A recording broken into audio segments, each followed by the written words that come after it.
खबर हिमाचल से है, जहां हिमाचल प्रदेश की सियासत में बयानबाजी तेज हो गई है, जिसके साथ लोक निर्माण मंत्री विक्रमादित्य सिंह के आरक्षण इसके साथ ही अन्य मुद्दों को लेकर बीजेपी पर तीखा हमला बोला। उनका कहना है कि भाजपा महिला सम्मान की बात करती है, लेकिन उसके नेताओं के बयान कुछ और ही कहानी बताते हैं। साथ ही उन्होंने सवाल उठाए हैं कि 2023 में पारित महिला आरक्षण बिल को अब तक पूरी तरह लागू नहीं किया गया है। देखिए हमारे संवाददाता की खास रिपोर्ट। अब थी कि ये जो वृद्धि होनी थी, ये पूरे देश को पता था कि ये एंटिसिपेटेड है। इसको केवल राजनीतिक दृष्टिकोण से रोका हुआ था, क्योंकि 3 राज्यों में चुनाव चल रहे थे, 3 बड़े राज्य और एक यूनियन टेरिटरी, जिसकी वजह से ये दाम पिछले कई हफ्तों से करीबन 1 डेढ़ महीने से नहीं बढ़ाए गए थे। और जैसे ही चुनाव खत्म हुए, जैसे ही चुनाव का जो है वो पोलिंग हुई, पोलिंग का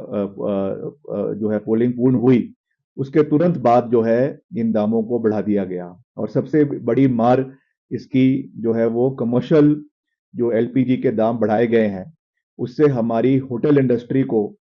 प्रदेश के अंदर, हिमाचल प्रदेश के अंदर जो है वो पड़ना स्वाभाविक है। होटल इंडस्ट्री के साथ साथ जितने हमारे ढाबे हैं, रेस्टोरेंट है, आप जानते हैं कि आने वाला सीजन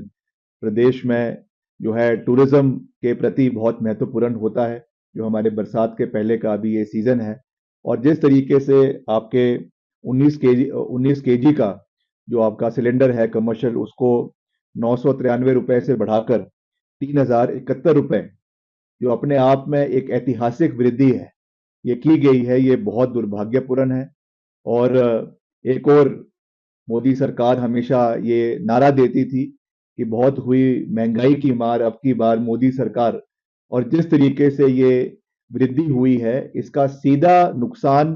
प्रदेश के हमारे होटेलियर्स को, प्रदेश के हमारे रेस्टोरेंट ओनर्स को मिलेगा। और वो निश्चित तौर से वो जो वृद्धि हुई है उसका जो उस बर्डन को वो पास ऑन जो है वो कंज्यूमर्स को किया जाएगा, तो दाम निश्चित तौर से बढ़ेंगे। ये बहुत दुर्भाग्यपूर्ण है। और वैसे ही आपका जो 5 केजी का सिलेंडर है, ये भी करीबन 549 रुपीज से बढ़ाकर इसको 810 रुपए किया गया है। और अभी ये भी एंटिसिपेटेड है, अभी तो केवल एलपीजी के कमर्शियल के दाम बढ़ाए हैं, मगर कुछ दिनों के अंदर अंदर आपके पेट्रोल और डीजल के दाम भी देश के अंदर बढ़ने वाले हैं।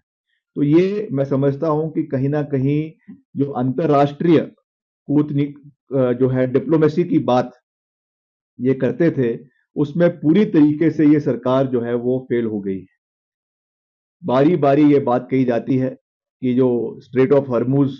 में जो ये ब्लॉकेड हुआ है, उसकी वजह से जो क्रूड महंगा हुआ है, उसकी वजह से जो इंपोर्ट एलपीजी का महंगा हुआ है, उसका ये जो है विफलता केंद्र सरकार की रही है। उनके जो एक्सटर्नल अफेयर मिनिस्टर है जयशंकर जी, जो कहते हैं कि हम लाल आंख सबको दिखाते हैं, मगर उस लाल आंख का कोई फायदा देश और प्रदेश के लोगों को नहीं मिल रहा है। तो ये बहुत दुर्भाग्यपूर्ण है, और इसके ऊपर सरकार को मंथन करना चाहिए, विचार करना चाहिए। कि एक और ये कहा जाता है कि हम विश्व गुरु बन रहे हैं और सारे दाम हम अपने हिसाब से तय करेंगे, मगर जब सस्ते तेल को खरीदने की बात जो है वो रशिया से जो उपलब्ध हमारे पास है, जो हमारे पास एक रास्ता उपलब्ध है, मगर उसको अमेरिका के दबाव में ना लेकर जो है देश का जो नुकसान हो रहा है, उसके बड़ा बाद जो कंज्यूमर्स के ऊपर, हमारे उपभोक्ताओं के ऊपर जो उसका जो बर्डन पड़ रहा है, उसका अब चीजें हमको देखनी शुरू हो गई।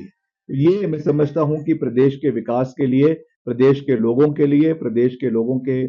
जो है यहाँ की इकोनॉमी को बर्बाद करने में एक बहुत बड़ा जो योगदान है, वो जो फेलियर ऑफ इंटरनेशनल डिप्लोमेसी, जो कूटनीति का पूरे तरीके से बिठा दिया है, उसकी वजह से ये चीजें हमको देखने को मिल रही है। और कंज्यूमर्स के साथ साथ हमारा जो डेवलपमेंटल वर्क्स है प्रदेश के अंदर, उस पे भी इसका सीधा असर जो है वो हमको पढ़ने देखने को मिल रहा है। आज ही मैंने अपने विभाग के अधिकारियों से चर्चा करी है, और आज ही इसका मुझे जो है फाइल आया है, जिसमें ये कहा गया है कि एंटिसिपेटेड करीबन करीबन 70 करोड़ का एडिशनल बर्डन जो है वो सरकार के ऊपर पड़ने वाला है, क्योंकि जो आपका बिटुमेन का प्राइस इंक्रीज हुआ है, क्रूड ऑयल का प्राइस इंक्रीज हुआ है, जिसमें प्रदेश की कोई गलती नहीं है। ये फिर से because of the failure of the diplomacy of the central government ये भार हमारे प्रदेश के ऊपर, वैसे तो देश भर के ऊपर पड़ा है, मगर अगर हम प्रदेश की बात करें, जितने भी डेवलपमेंटल वर्क्स प्रदेश के अंदर हो रहे हैं, चाहे वो पीएम जेएसवाई का हो रहा है, चाहे वो आपके सीआरएफ का हो रहा है,